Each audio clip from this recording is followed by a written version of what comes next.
வாழ்க தமிழ், வாழ்க உலகத்தார்.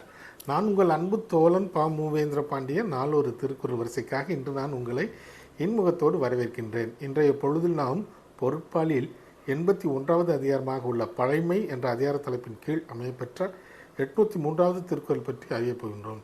பழைமை எனப்படுவதற்கு நீண்டகால நட்பின் குற்றம் பொறுத்தல் என்ற பொருளில் இந்த அதிகாரத்தின் தலைப்பு அமையப்பெற்றுள்ளது. இப்பொழுது நாம் 803வது திருக்குறளுக்கு செல்வோம். பழகிய நற்பவன் செய்யும் கெழுதகமை செய்தாங்கு அமையா கடை. பழகிய நற்பவன் செய்யும் கெழுதகமை செய்தாங்கு அமையா கடை. இத்திருக்குறளுக்கான பொருள் என்னவென்பதை இப்போது காண்போம். நண்பர் ஒருவர் நீண்டகால நட்பின் காரணமாக செய்த செயலை நாம் ஏற்றுக்கொள்ளாவிட்டால் நாம் நீண்ட காலமாக கொண்ட நட்பிற்கு பயனில்லாமல் போய்விடும். மீண்டும் பொருள், நண்பர் ஒருவர் உரிமையோடு செய்த செயலை நாம் ஏற்றுக்கொள்ளாவிட்டால் நீண்ட காலமாக கொண்ட நட்பினால் ஒரு பயனும் இல்லாமல் போய்விடும். ஆம் தோழர்களே, வள்ளுவரின் வழியினை பின்பற்றி நீண்டகால நண்பர் செய்த செயலை நாம் எப்போதும் ஏற்றுக்கொள்வோம்.